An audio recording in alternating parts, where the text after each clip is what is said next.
Hi everyone. In this video, we are going to start with in continuation of the introduction of statistical methods and types of data and all that. Before starting to that, I'll let you know the lecture plan of statistical method according to the curriculum. Under this curriculum, we are going to learn the following topics and how many lectures it's required for each topic. As serial number four, the introduction, definition statics, scope, limitation statics. It requires two lectures. Second, the measure of central tendency. Measure of central tendency, that is arithmetic mean, geometric mean, harmonic mean.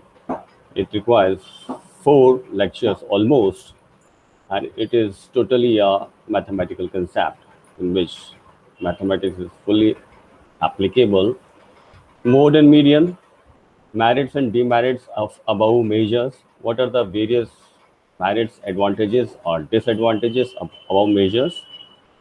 Measure of dispersion, range, MD, that is quantitative, quantitative derivative, standard deviation, variance, and CV. The seventh is correlation scatter diagram, Carl Pearson's correlation coefficients. And the eighth is regression lines and their fittings.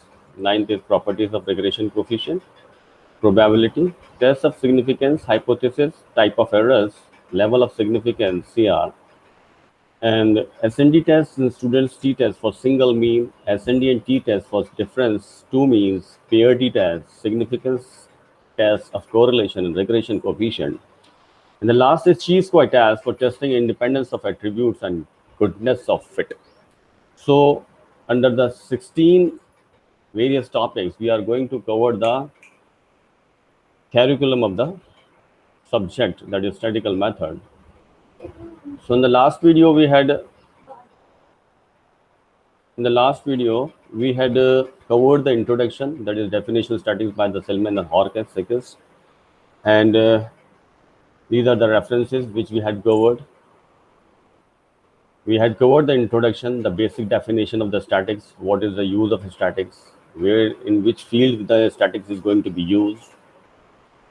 The Latin, this is the Italian mean of statics. The word statics come from the Italian word statista, means statement. In German word statistics, means political state. The word statics to it refers to either quantitative information or method dealing with quantitative or qualitative information. So we had covered these. We had covered the use and application statistics. It facilitates comparisons. It simplifies the message of figure. It helps in formulating testing hypothesis. It helps in prediction. These are the some basic definition of the statics. Statics is the science which deals with the collection of data. First of all, if you are not having the data, you cannot go for statistics. So the collection of data is the primary um, initiative for drawing statistics. Second is organization of data, classification of data. Again, this is the important how to organize the data and how to classify the data. There are various methods of classification of data. And third is the presentation of data. How will you present the data?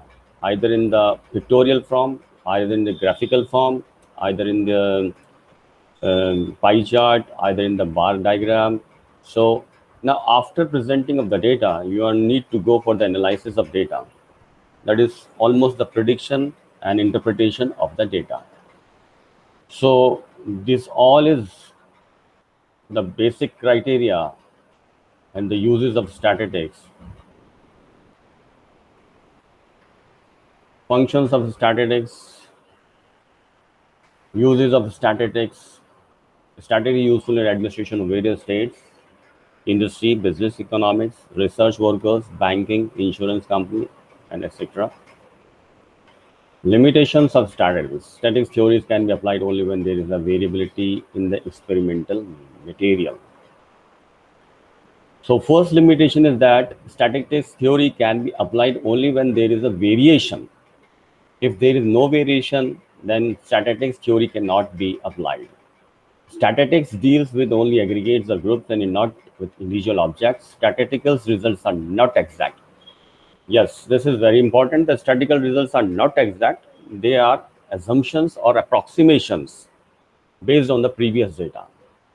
And the statistical data can be misused also. So, first and the primary, first most need of the statistics theory is that collection of data. So, first of all, we come to know what do you mean by the data. So, the information collected through census or surveys or in a routine manner or other sources is called a raw data. When raw data are grouped into groups or classes, they are known as grouped data. So, basically, the data is of two types. First is primary data and secondary data. We had covered in the last video, that is the difference between primary data and the secondary data. Uh, Primary data, the data which is going to be collected by indirect indirect way, and there are various methods of collecting the primary data, and there are five basic methods for collecting the primary data. First is direct personal interviews, which we had discussed in the last video. Indirect oral interviews, information from correspondents, mail questionnaire methods, schedules sent through enumerators. So these are the description of each source of collecting the primary data. That is how you are going to collecting the primary data in five different ways. The first is direct personal interviews, which we had covered in the last video. Indirect oral interviews, the same which we had covered in the last video. Information from the correspondence, already covered. Mail questionnaire method, we had already covered. Schedules sent through the enumerators, which is already covered in the last video. Now, we had also covered the definition of the secondary data. As the name itself defined that secondary data is the data which you just gathered the information from the third party. That is in the indirect way. When you are collecting some data, that is called secondary data. And the methods of collecting the secondary data is just by asking the query or information about something um, happening, or something which is need to be verified by a third person through the eyewitnesses, through the neighbors, through the other information sources. Okay, so these are called this is known as the secondary data. Sources of published data. 1 minute. Secondary data.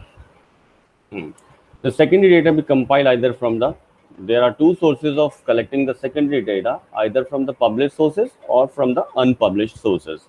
Published sources, that is by the state governments, central governments, any journals, any publication house. So you just get the data from the published sources or from unpublished sources. Suppose in the village level or at the level of village ground, some data are maintained in the records, in the ledgers, through the patwaris, through the revenue officers and all that, and they are kept as recorded, not published. So you just get that data from the unpublished sources is known as secondary data. Sources of published data, which we had already covered in the last video. Sources of unpublished data. All statistical data are not published. For example, we had already discussed that village level officials maintain records regarding area under crop protection, etc. They collect details for administrative purposes. Similarly, details collected by private organizations regarding persons, profit, sales, etc. become secondary data and are used in certain surveys. Characteristics of secondary data. So there are some characteristics of the secondary data. The secondary data should possess the following characteristics. They should be reliable, adequate, suitable, accurate, complete, and consistent. They must possess the following characteristic. Otherwise, there is of no use of secondary data if the informations are not accurate, complete, and consistent. Now, the terminology variables, as we had already discussed that statistical theories can be applicable when variable or variability in the data is. So variables are the some attributes or some is a common characteristic in biological science. A quantitative or qualitative characteristic that varies from observation to observation in the group is called variable. So any quantitative or qualitative characteristic, if it varies from the observation to observation in the same group, is called variable. This is the tabular description of or difference between the primary and the secondary data based on four basic criteria, that is original data, suitability, time and labor, precaution. So if I'm talking about the original data, the primary data is the original data and the secondary data are not original since investigators make use of other agencies. Suitability, in context to the suitability, if the data are collected accurately and systematically, their suitability will be very positive. In the case of secondary data, the suitability might or might not suit the objects of inquiry. Time and labor, as we had already discussed, that in collecting the primary data, the time and labor, time required is more, and the labor is expensive. So the data involve large expenses in terms of money, time, and manpower, and the secondary data are relatively less costly. What are the precautions are to be taken care for collecting the primary data and the secondary data? Primary data don't need any great precautions while using these data. And secondary data, these could be used with great care and caution. So in the last video, we had already covered this. What do you mean by this quantitative data? Quantitative means quantity. It denotes something which is mentioned in quantity. A qualitative defines the quality, that is crop variety, shape of seeds, soil type, if I'm talking about the agricultural side. And quantitative, for example, in terms of kilograms, liters, centimeters. So the example weight of seeds, height of plants, it's called quantitative data. So basically, the variability occurs in quantitative manner or qualitative manner. Now, classification of data. So in this video, we are going to start from classification of data. Classification, basically the data is classified under four basic categories. You can collect the data in the four basic characteristics or in the four basic classification. So classification is the process of arranging data into groups. First of all, you are going to arrange the data into groups or classes according to the common characteristics possessed by the individual items. Data can be classified on the basis of one or more of the following kinds, namely geographically. You can collect the data geographically according to the chronology, that is from the ancient to the modern to the medieval and all that, the chronology behavior. Third is the qualitative and the fourth is the quantity. So we can group the data or we can classify the data into four basic characteristics or classification. So if I'm talking about the geographical classification or spatial classification, so we need to collect the data according to the geographical location and try to maintain the data under the various headings. Some data can be classified area-wise, such as states, towns, etc. Data on area under crop in India can be classified as shown below. This is for an example that the geographical classification of the data can be arranged in such a way. So region, we know that India is divided into central region, west zone, west, east, north, south, and the area in hectares, land area in the hectares. Now, second is the chronological or temporal or historical classification. Some data can be classified on the basis of time. That is, chronological itself define that you are talking about some time duration. So what is happening in the last 10 years, 20 years, 20 years, and so on, 5 years. If we can go for some variations are very fast, then we can go for some months and some years also. Some data can be classified on the basis of time and arranged chronologically or historically.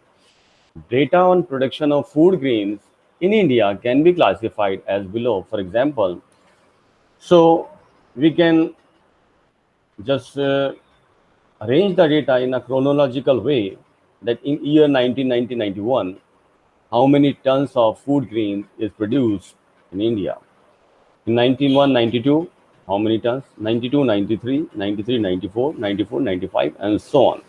So the benefit of arranging the data in a chronological order. We can go for the further assumptions also. This time, if this situation is going to happen, and if this time this mishappening is going to happen, then this much of production can be done on the basis of chronology. Now the third is qualitative classification. As the name we had already discussed, that qualitative means something data or some data which is classified based on the quality of the data.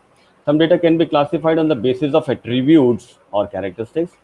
The number of farmers based on their land holdings can be given as follows. So qualitative, marginal types of farmers. This is the quality of the farmers. We know that we can divide the farmers into three basic categories: large, medium, and marginal. Large, medium, and marginal.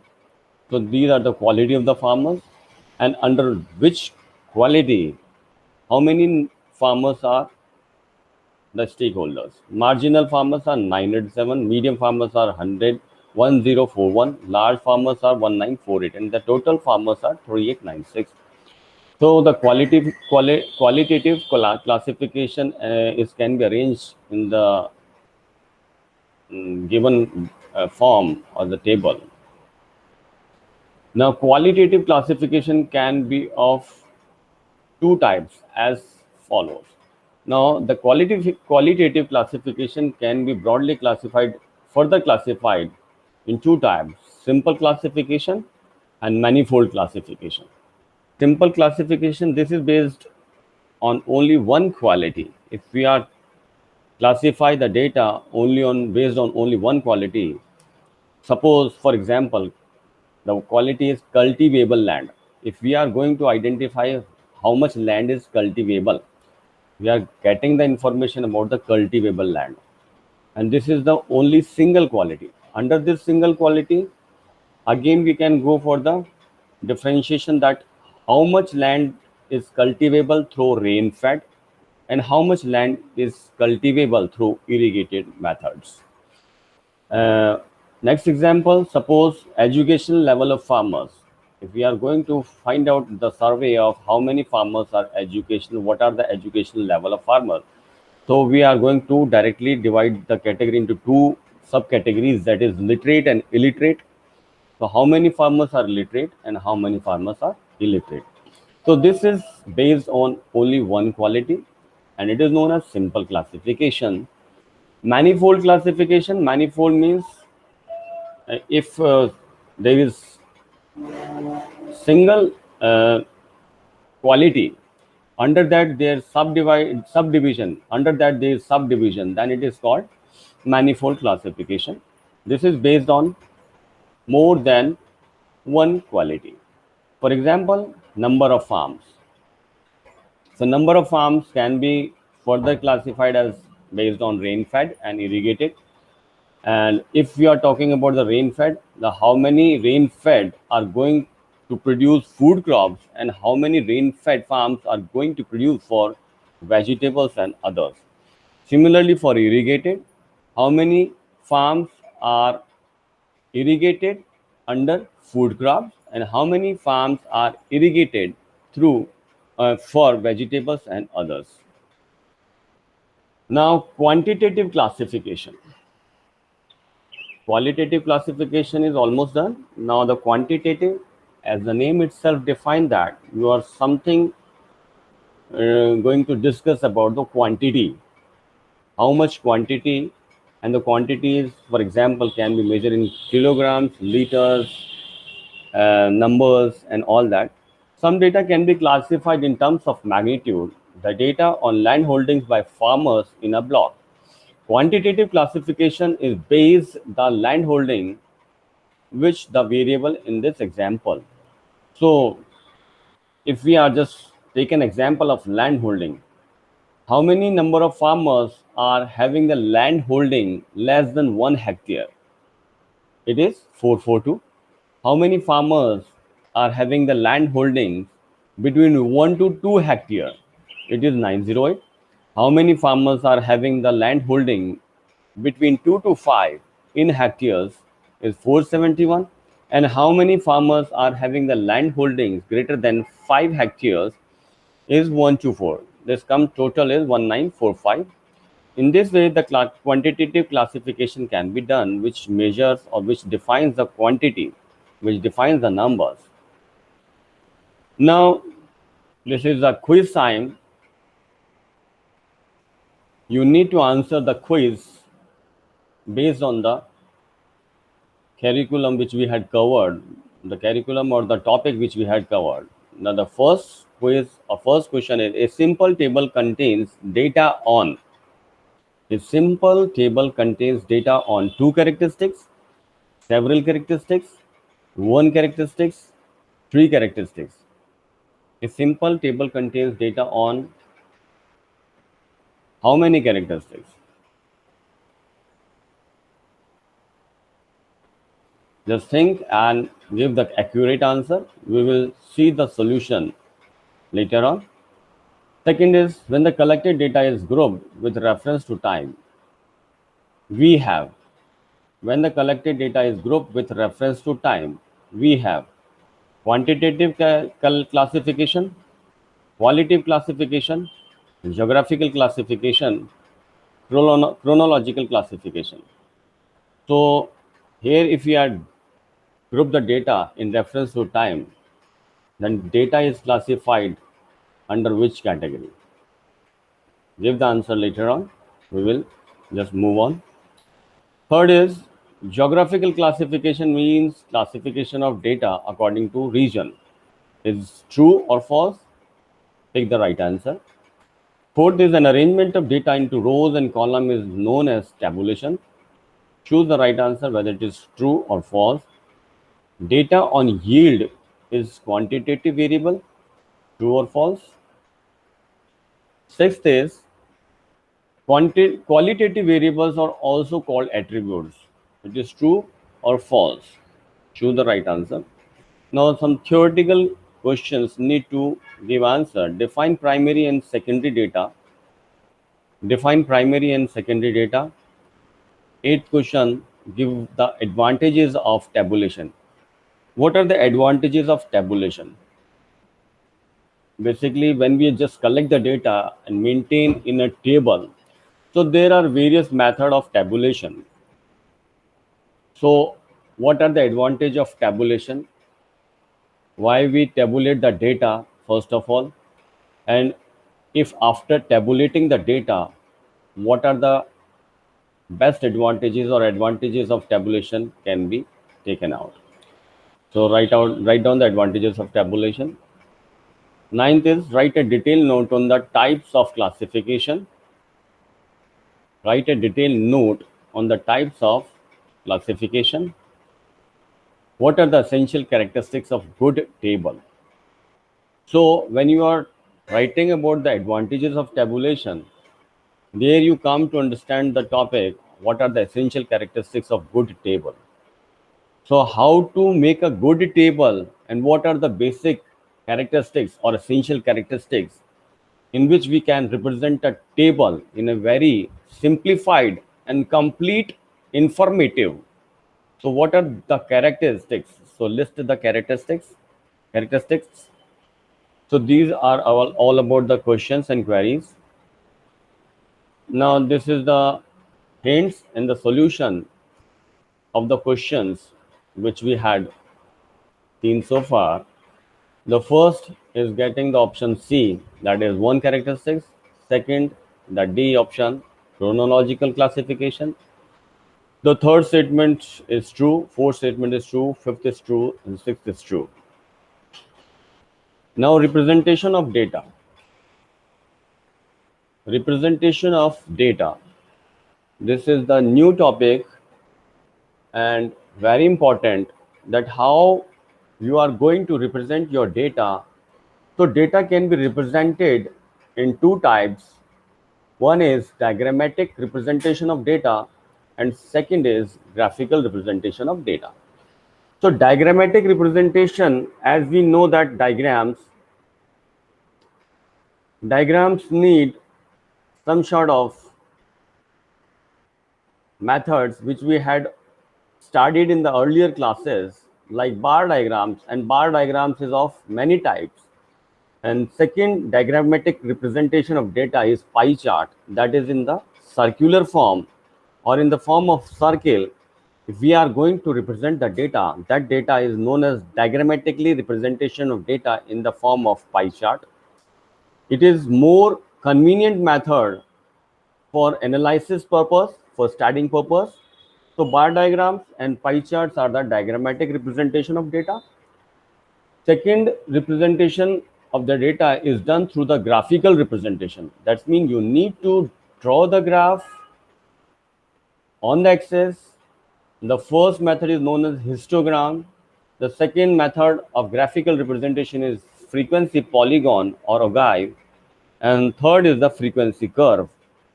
So these are the three methods by which we can represent the data in a graphical form. So somewhere where we needs the graphical representation, we can go with the graphical representation, and somewhere if we need the diagrammatic representation is best, then we go with the diagrammatic representation like bar diagrams and pie chart. Diagrammatic representation of data, uses and limitations. Now, if I'm talking about the diagrammatic representation of data, so first we come to know about what are the uses and what are the limitation of diagrammatic representation of data. And the diagrammatic representation can be done in simple, multiple, component, and percentage bar diagram. That I had already told you that bar diagrams are different type: simple type bar diagram, multiple type bar diagram, component type bar diagram, and percentage bar diagram. And the next is pie chart. Now, I just start with the definition of diagram. Diagrams are various geometrical shapes such as bars, circles, etc. Diagrams are based on scale but are not confined to points or lines. That is, diagrams are basically based on scale but are not confined to points and lines. They are more attractive and easier to understand than graphs. So they are more attractive, first of all, when you are just going to see the bar diagrams or the pie chart, they look attractive. And the prediction can be easily done in a instantly, or in a very short time. You can easily understand the graph, what the graph want to say, or what the graph want to convey the information. Now, the merits of diagrams. Most of the people are attracted by diagrams. First of all, if we try to represent something in the form of diagrams instead of some sort of curves and all that, so to study the curve is little bit more complicated, and one who is not having the idea of studying the curve, they literally not go through the graph, and they prefer the diagrams. So most of the people are attracted by the diagrams.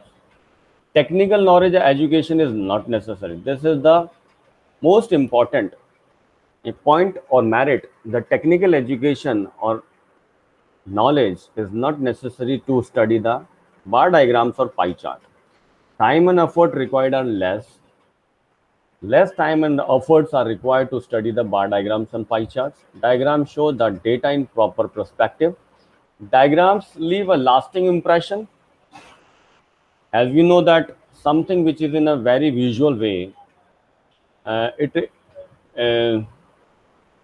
leaves a very lasting impression in your mind. Language is not a barrier. There is no barrier of language. You are not need to go through the languages, what the languages mean, because it is everything is mentioned in the mathematical or percentage form. So you are not required to know the language. Widely used tool. So diagrams are widely used tool in statistics. Now the further demerits or disadvantage or limitations. Diagrams are approximations. So basically the diagrams are based on approximation. Minor difference in values cannot be represented properly in diagrams. Large difference in values spoil the look of the diagram. Some of the diagrams can be drawn by experts only. Example, pie chart. So the pie chart is basically drawn by the experts. Different skill portray different pictures to laymen.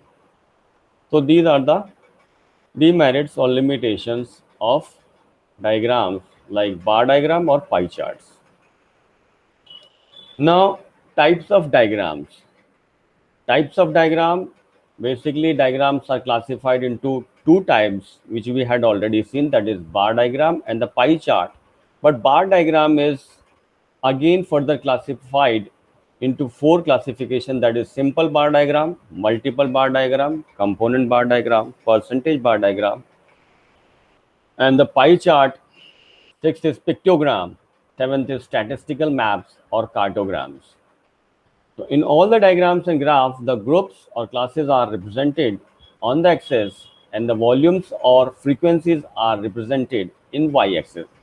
So just note the line, in all the diagrams and graphs, the groups or classes are represented on x-axis. That means under which group or what classification you are done, what classification you are going to do, are mentioned always on x-axis and their volumes or frequencies are represented in y-axis. Keep in mind. Thank you for today. In the next lecture, we are going to start with measures of central tendency, arithmetic mean, geometric mean, and harmonic mean. Thank you.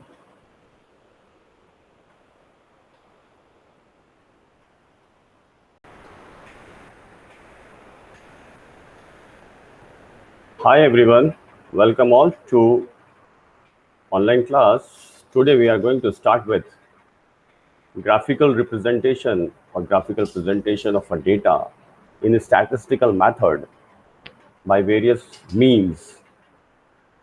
So as you are seeing from the presentation, that graphic presentation of any data can be done through the pie chart, through the bar graph, through the statistical map, the histogram, statistics in practice, the frequency polygon, time series charts, distortions in graph, Ogive, and many more other methods to present the data in a form of pictorial representation. It is important to choose the appropriate graph to make statistical information coherent. The pie chart, the race and ethnicity of the elderly. Pie chart. First of all, the first method we are going to discuss over here is pie chart. Basically, pie chart is nothing. It is a graphical representation of any data in a circular form or in a form of circle, where we just represent the data in the form of percentages. Okay, a graph showing the differences in the frequency or percentages among categories of nominal or an ordinal variable. The categories are displayed as segments of circle whose pieces are added up to 100% of the total frequency. For example, as you see, this is a circle in which we had divide the category, and the topic of the category is like that annual estimate of US population 65 years and over by the race. Okay, so according to the racism, the percentage of population who are in the age of 65 years. So white shows the blue color, maroon shows the black color, yellow shows the American Indian, light blue shows the Asian, dark maroon shows the Pacific Islanders, and orange shows the two or more. So here you are seeing that 87.7% population of 65 years of age is by the 87.7%. 8.3% represent the black people, and 5% represent the American Indian, 2.8% represent the Asian, dark maroon represent the Pacific Islander, and 0.6% represent two or more categories. Okay. So in this way, we can just go the survey, do the calculation, and represent that data in a diagrammatically form by using the pie chart. Okay.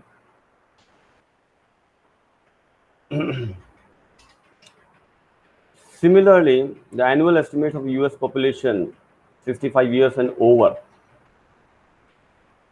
white representing the 87.7%, white, black, other two and two more. If we do the classification in consolidate form of various short percentage, we can combine them and represent as whole as a 4%.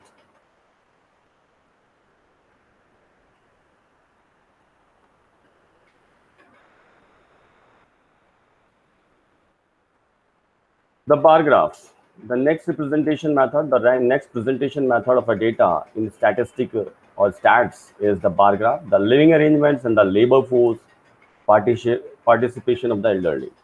Bar graph, a graph showing the difference in frequencies or percentage among categories of a nominal or an ordinal variable. The categories are displayed as rectangles of equal width. The categories, this is an important line, the categories are displayed as rectangles of equal width with their height proportion to the frequency or percentage of the category. Okay. The width must be equal and the height can be vary depending upon the proportional to the frequency or percentage of the category. Uh, for example,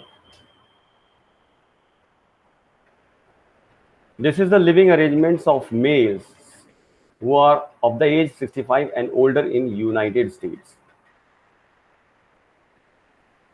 About 10 and 10 to between, as by the graph, by the this rectangular graph, you are seeing that between 10 to 15, that is almost above 15 or 16, are living alone, and this is above 70 living married, and the others, other categories may be depending upon living alone, married, bachelor, whatever it they are. Okay. So this is the pictorial representation of bar graph.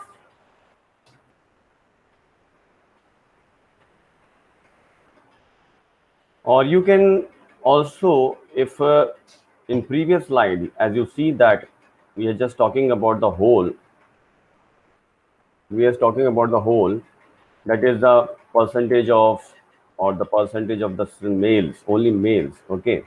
Now, if you are just combinedly want to talk about the males and females both, then this is the living arrangement of US elderly, the persons having 65 and more by the gender. So living alone, females are living more alone. The man's living comparatively smaller to them. If I am talking about the married persons, female married females, female married candidates are near about 40 and males 70, and this is all about the others. So this is the representation of data on the basis of your query in the form of bar graph. Percentage of man and woman 55 years and over in the civilian labor force. This is again the representation, and this representation you can draw the representation either in this form or either in previous form, depending upon your choice. The scale distribution is uniform, and scale should be mentioned also. Okay.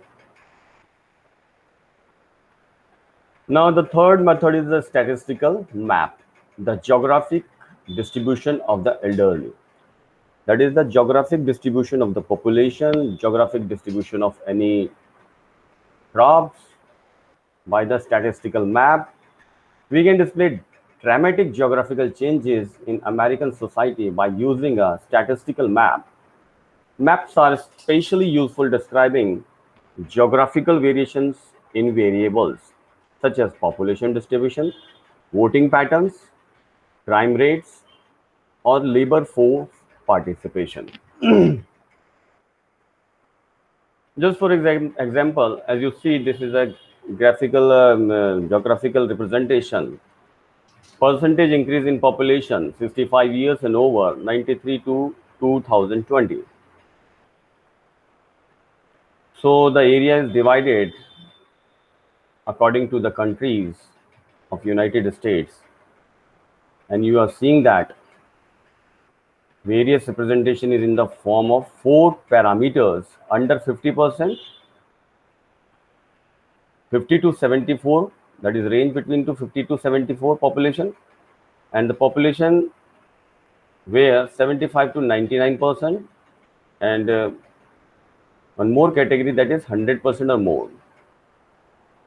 Okay, so this is the percentage increase in the population of 65 years and over according to the geographical pattern.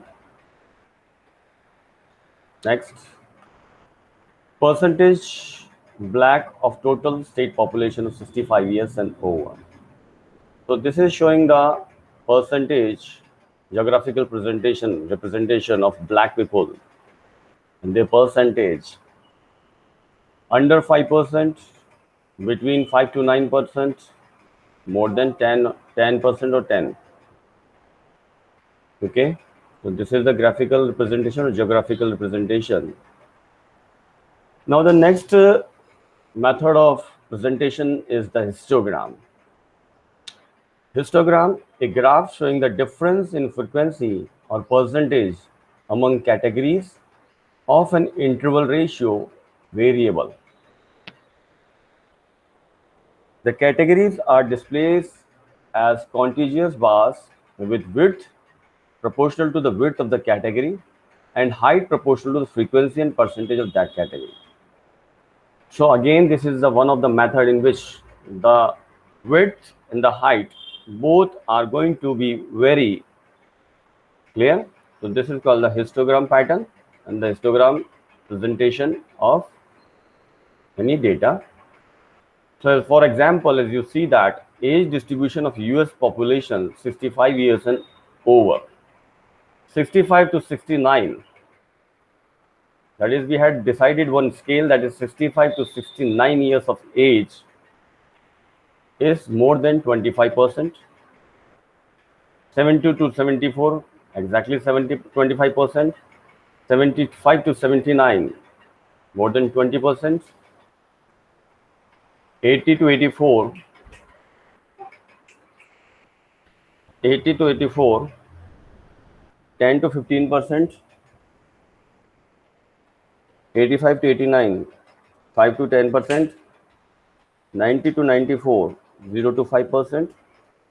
And near about 0 to 2% is 95%. So this is the histogram pattern where you just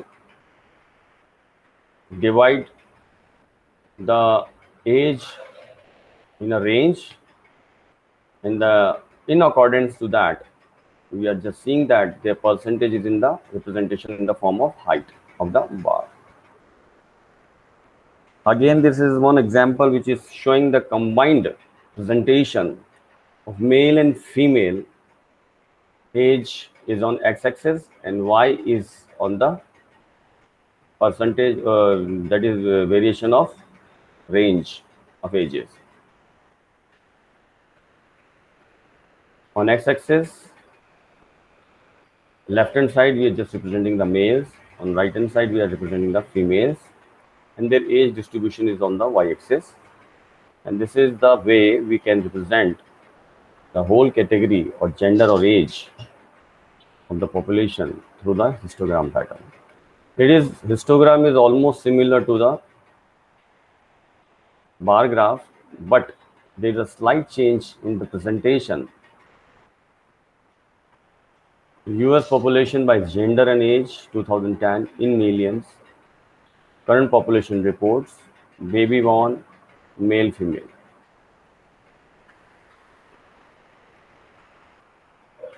Now the next is the frequency polygon. The frequency polygon are graphs showing the difference in frequency or percentage among categories of an interval ratio variable. Points representing the frequency of each category are placed above the midpoint of the category and jointed by the straight line.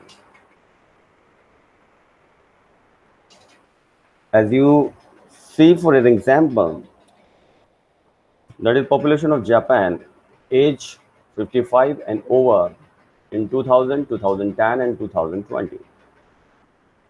So on the x-axis we are representing the age, and on the y-axis we are representing the population, and the color coding of different population in different years shown by the different colors, that is yellow for 2020, pink for 2010 and blue for 2000. So if I'm talking about in year 2000, the population of Japan over 55 and 55 and 55, over 55 until to 55 in 2000. So as you see that 80 plus, we are just starting with that, the percentage of population or the population of Japan in Japan of the people who are 80 plus is almost between 4 lakh and 6 lakh, between 40 lakh and 60 lakh. And if I'm talking about the age of the population ranging from 75 to 79 of age, it is near about 40 lakh. And if I'm talking about the age percentage, that is 70 to 74, it is almost 60 lakh. And on the particular range, we just put a marking and just draw the line and join the points. This shows the frequency polygon, and this type of representation is known as the frequency polygon or simple graph presentation. Okay. The time series charts. Time series chart, a graph displaying changes in variables at different points in time. It shows time measured in units such as years or months on the horizontal axis, and the frequency percentage on rates of another variable on the vertical axis. Percentage of total US population 65 years and over. This is the time series graph.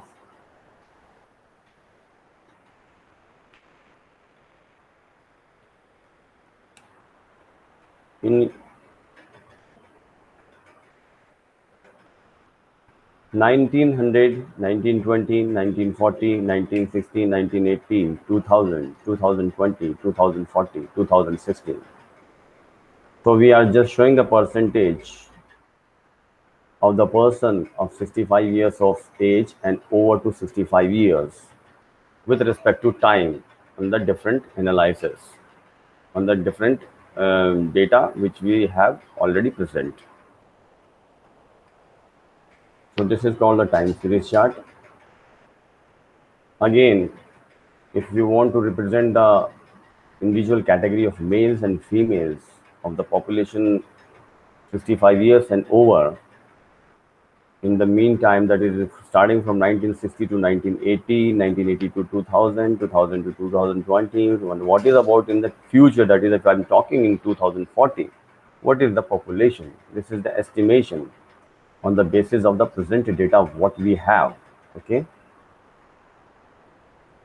Distortions in graphs not quickly inform us, they can quickly deceive us because we are often more interested in general impression that in detailed analysis of the numbers. We are more vulnerable to being swayed by distorted graphs. What are graphical distortion? How can we recognize them? Shrinking and stretching the axis was visual confusion. That is somewhat where when we are just doing the analysis through the graph, we encountered some sort of problems while reading out the graph, and we put more concentration over reading the graph. So first is shrinking and stretching the axis. For example, this is the visual confusion, distortion with picture graphs, estimated number of HIV infection 92, 93. This is one of the example which is showing the pictorial representation through the picture graph. Statistics in practice. The following graphs are particularly suitable for making comparison among the groups. These are the three basic methods in stats for presenting your data which is suitable for making comparison among the group, that is bar chart, frequency polygon, time series chart. This we had already discussed. This is the histogram pattern or bar graph pattern. This is again the time series.